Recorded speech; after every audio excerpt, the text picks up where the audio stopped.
अपने 14 साल के एक्सपीरियंस से मैं आज आपको बताने वाला हूँ सरकारी नौकरी पाने के बेस्ट तरीके। दोस्तों, मेरा नाम है संदीप। मैंने पीएचडी करा जेएनयू से। मैंने बहुत तरह के एग्जाम्स दिए हैं, कुछ एग्जाम्स निकाले भी हैं। तो मैं जो तरीके बताने वाला हूँ उनको ध्यान से सुनने की कोशिश करो, क्योंकि मैं 14 साल के अपने एक्सपीरियंस से बताने की कोशिश कर रहा हूँ कि क्या बेसिक बातें आपको करनी है अगर आप किसी भी सरकारी एग्जाम की तैयारी कर रहे हैं। यूपीएससी, एसएससी, नीट, आईआईटी, किसी भी तरह के एग्जाम को आप बेहतर तरीके से क्रैक कर पाते हैं अगर कुछ बेसिक स्टेप आप सही करते हैं। मैं एम एस धोनी का बहुत बड़ा फ़ैन हूँ और उनका कहना है कि कोई भी काम करने से पहले उसको जितना आप सिंपल रखेंगे उतना बेहतर रहेगा।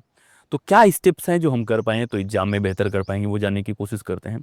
और बहुत सारे बच्चों को मैं जानता हूँ, बहुत लोगों को मैंने इंटरव्यू करा, जिनसे बातें करने के बाद मुझे पता लगा कि कुछ टेक्निकल एस्पेक्ट्स हैं जिन पे लोग ध्यान नहीं देते। जो मिस्टेक्स करने के बाद 2 साल 3 साल बाद उनको रियलाइज होता है कि वो काम उनको नहीं करने थे। चाहे वो कोचिंग को जल्दी लेने के बारे में है, चाहे रिवीजन ना करने के बारे में है, हर एस्पेक्ट के बारे में बात करेंगे। और जो सबसे इंपॉर्टेंट ट्रिक है वो सबसे लास्ट में आने वाली है, तो वीडियो लास्ट तक देखो और समझो कि कैसे आप सरकारी एग्जाम क्रैक कर सकते हैं। तो सबसे पहला काम जो आपको करना है वो है एक रीज़न तलाशना कि आप एग्जाम की तैयारी क्यों करना चाहते हैं। बहुत सारे बच्चे ऐसे होते हैं कि किसी ने कह दिया, किसी और ने मोटिवेट कर दिया, आप एग्जाम की तैयारी में आ गए। गलत तरीका है। जिस भी एग्ज़ाम की आप तैयारी कर रहे हैं उसमें एग्ज़ाम निकालने के बाद आपकी जॉब कैसे होने वाली है, कैसी ज़िंदगी होने वाली है, उन सब चीज़ों के बारे में सोचो एटलीस्ट। क्योंकि सिर्फ ये सरकारी जॉब के बारे में नहीं है, ये आने वाली ज़िंदगी के बारे में, और आपके पास एक ही लाइफ है। आप कैसे रिटायर होंगे उसके बारे में सोचने की कोशिश करो। तो भले ही किसी और ने आपको बता दिया हो कि ये एक नौकरी अच्छी होती है, कम से कम उसकी लाइफ स्टाइल देखने की कोशिश करो।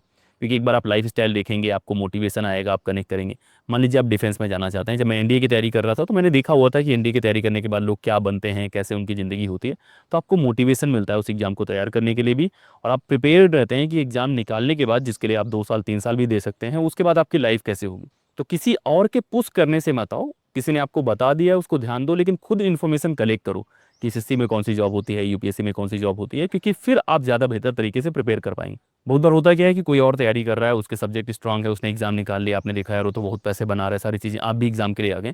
खुद को डायग्नोसिस करने की कोशिश करो। तो पहला स्टेप है कि आप सेल्फ डायग्नोसिस करो कि आप उस एग्जाम के लिए बने हो कि नहीं बने हो। जरूरी नहीं कि आपके पास पूरी स्किल्स हों उस मोमेंट पे, लेकिन कुछ बेसिक बातें तो होनी चाहिए कि अगर आप सोशल साइंस से हैं, साइंस से हैं, वो सारी बातें आप कैलकुलेट करें, फिर आप डिसाइड करें कि आपको एग्जाम की तैयारी करनी है कि नहीं करनी। अगर कोई एग्जाम निकाल चुका है तो उससे बात कर सकते हैं, डिसाइड कर सकते हैं। लेकिन ये डिसाइड करना कि कौन से एग्जाम के लिए आप तैयारी करने वाले हैं, वो बहुत इंपॉर्टेंट फैसला है। उसको रैंडम मत करना। मैं बहुत सारे बच्चों को देखता हूँ जो यूपीएससी करने आ जाते हैं, 2 साल 3 साल तैयारी करने के बाद उनको लगता है कि शायद यूपीएससी एग्जाम के लिए वो नहीं बने। इसी तरह नीट में, आईआईटी में भी होता है कि उनको 3 साल बाद पता लगता है कि उस एग्जाम के लिए नहीं बना। तो अपनी ज़िंदगी के 3 साल वेस्ट कर दिया, अपने रिसोर्स वेस्ट कर दिया। तो वो बहुत अच्छा तरीका नहीं है। तो पहला डिसीजन है कि आपको एग्जाम करना है कि नहीं करना है, उस पर थोड़ा टाइम दो। वो कहीं ना कहीं अगर आपका 1 महीने लगेंगे, वो आपका 2 साल 3 साल 4 साल बचा सकता है और आपको ज़्यादा मोटिवेट कर सकता है। अब बात आती है दूसरे स्टेप की। मान लीजिए कि आपने डिसाइड कर लिया कि एग्जाम आपको निकालना है, तो दूसरा काम आपको कौन सा करना है। मान लीजिए मैं आईआईटी का है, नीट का है, यूपीएससी का है, किसी भी एग्जाम की तैयारी कर रहा हूँ। तो सबसे पहले मैं उसका सिलेबस निकालने की कोशिश करूँगा। बिना सिलेबस के तो एग्जाम निकलेगा नहीं। तो आप सिलेबस लेके आओ, सिलेबस देखने की कोशिश करो, उसको पहली बार देखो कि क्या क्या है उसमें। और फिर उसके बाद स्टैंडर्ड किताबें लाने की कोशिश करो। स्टैंडर्ड किताबें लेने का तरीका है कि जो टॉपर्स सजेस्ट करते हैं वो ले सकते हैं, बहुत बार कोचिंग वाले भी, और जनरली आपको पता होता है कि किस एग्जाम में कौन कौन सी किताबें लगेंगी।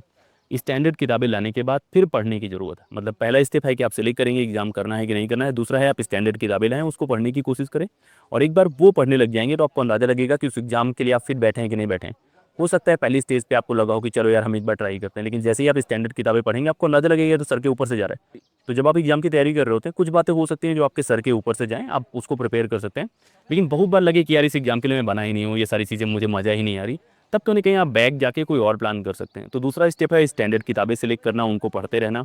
और वो करने के बाद जब आप थोड़े कंफर्टेबल हो जाएंगे, तब तीसरा स्टेप आता है, वो होता है प्रीवियस ईयर क्वेश्चन पेपर। आपको पता कैसे लगेगा कि किस पेपर में कौन सी बातें आती हैं, इसमें पहले कैसे आया हुआ है। और वो अंदाज़ा लगाने के लिए आपको प्रीवियस ईयर क्वेश्चन पेपर देखने पड़ेंगे। अब बहुत बच्चे मिस्टेक क्या करते हैं, वो जैसे ही डिसाइड करते हैं कि उनको कोई एग्जाम क्रैक करना है, वो सीधे कोचिंग में एडमिशन ले लेते हैं, जो कि सही तरीका नहीं है। पहला है आप डिसाइड करें आपको करना है कि नहीं करना है। दूसरा स्टैंडर्ड किताबें लाओ, previous year question paper syllabus लाओ और फिर पढ़ने की कोशिश करो। और फिर डिसाइड करो कि आपको कोचिंग की ज़रूरत है कि नहीं है।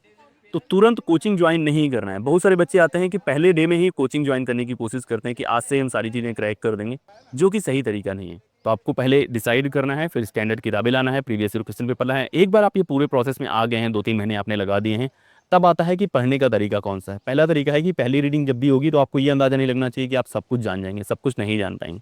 पहले आप पढ़ने की कोशिश करो। एक बार आप पढ़ोगे, 2 बार पढ़ोगे, थोड़ा टाइम लगाओगे, आपको बहुत बार लगेगा कि आ रहा है नहीं आ रहा है। फिर प्रीवियस ईयर क्वेश्चन पेपर से एनालाइज करने की कोशिश करो, फिर मॉक टेस्ट लगाने की कोशिश करो। तो चीज़ों को जितना आप सिंपल रखेंगे उतना बेहतर कर पाएंगे। एक रिदम बनाने की कोशिश करो, डिसिप्लिन को प्रायोरिटाइज करो। अगर आपको एग्जाम निकालना है, 6 महीने, साल भर, 2 साल भी लग सकते हैं, लेकिन डिसिप्लिन बहुत इंपॉर्टेंट है। डिसिप्लिन का मतलब ये नहीं कि आप दिन में हर दिन 15 घंटे पढ़ रहे हैं। डिसिप्लिन का मतलब है कि आप कंसिस्टेंट तौर पे 8 घंटे, 10 घंटे पढ़ने की कोशिश करें। एक ऐसा टाइम टेबल जो आपको थकाता नहीं है, जहाँ पे आप ग्रो कर पाते हैं, वो बहुत वर्क करेगा। वो बच्चों को मैं देखता हूँ कि 1 महीना वो 15 घंटे पढ़ते हैं, फिर 1 महीना नहीं पढ़ते। ये सब मत करो। आपको 6 महीने, साल भर कंसिस्टेंट पढ़ना है, लगातार पढ़ना है। तो आप 8 घंटे पढ़ो, मोर देन इनफ है। उसको सही से टाइम टेबल बनाने की कोशिश करो। तो ये तो बातें हो गई कि बेसिक कोई भी एग्जाम निकालना है, उसमें क्या करना है। पहले डिसाइड करना है, डिसीजन में ध्यान दो। फिर पढ़ के डिसाइड करो कि करना है कि नहीं करना है। फिर प्रीवियस ईयर क्वेश्चन पेपर लाओ, उससे पढ़ो, और फिर लगातार एक साइकिल बनाओ, जहाँ पे पढ़ोगे, प्रीवियस ईयर क्वेश्चन पेपर लगाओगे, मॉक टेस्ट लगाओगे, फिर पढ़ोगे, पूरा सर्कल कंप्लीट करो। और ये सब करने के बाद इन चीज़ों को रिवीजन में डालने की कोशिश करो। मैं रिवीजन पे बहुत जोर देता हूँ। जब भी आप किसी एग्जाम को निकालने की कोशिश करेंगे, बिना रिवीजन के कोई भी एग्जाम नहीं निकलेगा। बहुत बार कोचिंग वाले आपको कहते रहते हैं आप 5 घंटे, 10 घंटे उनके साथ टाइम स्पेंड करो, क्योंकि वो आपसे पैसे ले रहे हैं यार। लेकिन अगर आप रिवाइज करते हैं तो जो चीज़ें आप पढ़ रहे हैं वो आप रख पाएंगे। गोल यही है कि जो भी बातें आप पढ़ने की कोशिश कर रहे हैं, उसको जब भी एग्जाम आए वहाँ यूज कर पाएँ। तो अगर आप रिवाइज नहीं करते हैं तो एग्जाम भूल जाइए। तो रिवीजन का एक प्लान बनाओ, एक सही टाइम टेबल बनाओ, जहाँ पे जो सबसे प्रोडक्टिव टाइम है आपका, उसको आप रिवीजन में लगा पाओ। मान लो कि मैं सुबह उठता हूँ और मेरे पहले 3 घंटे बहुत इंपॉर्टेंट घंटे, तो 3 घंटे में रिवाइज करने की कोशिश करूंगा। जो भी मैं पढ़ूंगा उसमें 2-3 तरीके होते हैं। जैसे स्पेस्ड रिपीटिशन होता है कि पहले दिन रिवाइज करो, तीसरे दिन रिवाइज करो, 7वें दिन रिवाइज करो। उस तरह से पढ़ने की कोशिश करो। एक टेक्निक होती है एक्टिव रिकॉल की, कि जो भी आप पढ़ने की कोशिश करते हैं उसको कहीं ले जाके लिखने की कोशिश करो, उसको रिकॉल करने की कोशिश करो, सिर्फ पढ़ो मत। तो ज़्यादातर बच्चे गलती क्या करते हैं, वो जब भी तैयारी कर रहे होते हैं वो फील लेने लग जाते हैं कि यार इस चीज़ में मज़ा आ रहा है। मैं एसएससी की तैयारी कर रहा हूँ, मैं यूपीएससी की तैयारी कर रहा हूँ, वो दिल्ली चले जाएंगे, कहीं चले जाएंगे, 2-3 साल का प्लान बना लेंगे अपना रहने। आपका गोल है एग्जाम क्रैक करना। गोल उस एग्जाम के प्रोसेस को बहुत ज़्यादा एंजॉय करना नहीं। हो सकता है बहुत बार रिवीजन बोरिंग हो सकता है वो पूरा पूरा राइटिंग वाला यूपीएससी का प्रोसेस बहुत बोरिंग हो सकता है बोरिंग, वहाँ पे मज़ा नहीं आएगी। मज़ा है उसके रिजल्ट में। तो वहाँ फोकस करो, और ये बातें आप करेंगे तो कहीं ना कहीं ज़्यादा चांस है कि आप एग्जाम निकाल पाएंगे। तो दोस्तों ये बातें थी एग्जाम क्रैक करने के बारे में। तो ये तो बातें थी कि कैसे आपको तैयारी करनी है। मैं कुछ बातें बता देता हूँ कि कैसे आपको नहीं करनी, कौन कौन सी गलतियाँ नहीं करनी। पहला है कि किसी और के पुश करने से मत चले आओ। खुद सोचो फिर आने की कोशिश करो। कोई आपको बता सकता है कि कौन सा जॉब बेहतर है, लेकिन खुद डिसाइड करो। दूसरा है स्टैंडर्ड किताबों को स्किप मत करो। मैं बहुत सारे बच्चों को देखता हूँ कोचिंग वाला मटेरियल लाते हैं, नोट से ही पढ़ना शुरू कर देते हैं। नहीं यार, जब आप स्टैंडर्ड किताबें पढ़ते हैं आपका हॉरिजन बड़ा होता है, आपका ब्रेन ज़्यादा बढ़िया से वर्क करता है, और जब भी टफ सवाल आएंगे आप कर पाएंगे। तीसरा है प्रीवियस ईयर क्वेश्चन पेपर को मिस करना। मैं बहुत सारे बच्चों को देखता हूँ जो यूपीएससी की तैयारी करते हैं, उनके पास प्रीवियस ईयर क्वेश्चन पेपर ही नहीं होता। वो सोचते हैं कि कोई और उनको बताएगा कि कहाँ से पेपर आते हैं। भाई प्रीवियस ईयर क्वेश्चन पेपर से ही पेपर आता है, वो आपको अंदाजा लगवाता है। चौथी मिस्टेक जो बच्चे करते हैं वो होता है कि तुरंत कोचिंग ज्वाइन करना। आपने डिसाइड करा कि आपको तैयार करना है, तुरंत आके कोचिंग ज्वाइन कर लोगे। आप मेंटली प्रिपेयर्ड नहीं हैं कोचिंग को बेस्ट तरीके से यूज़ करने के बारे में। अगर आपका कोचिंग करने का मन है तो पहले 6 महीने लगाओ, उस चीज़ को देखो कि क्या क्या कमी है। अगर आप में कुछ दिक्कत ही नहीं है तो फिर क्यों कोचिंग जा रहे हो। तो पहले दिक्कत पहचानो, फिर कोचिंग जाओ, उनसे हेल्प लो। अगर ज़रूरत है तो मैं तो सजेस्ट करूँगा कि मत जाओ। उसके बाद पांचवी मिस्टेक जो होती है वो रिवीजन के बारे में है, कि हम सब डेली नया नया पढ़ना चाहते हैं, रिवाइज कुछ ना करना चाहते। तो अगर आप रिवाइज नहीं करेंगे तो जो पहले आपने कलेक्ट करा हुआ है वो कैसे यूज हो पाएगा। तो आप सारी चीज़ों को ध्यान से रखो, रिवाइज करने की कोशिश करो, मॉक टेस्ट लगाने की कोशिश करो, और ये प्रोसेस आप करेंगे। हो सकता है बोरिंग हो, लेकिन ये वर्क कर।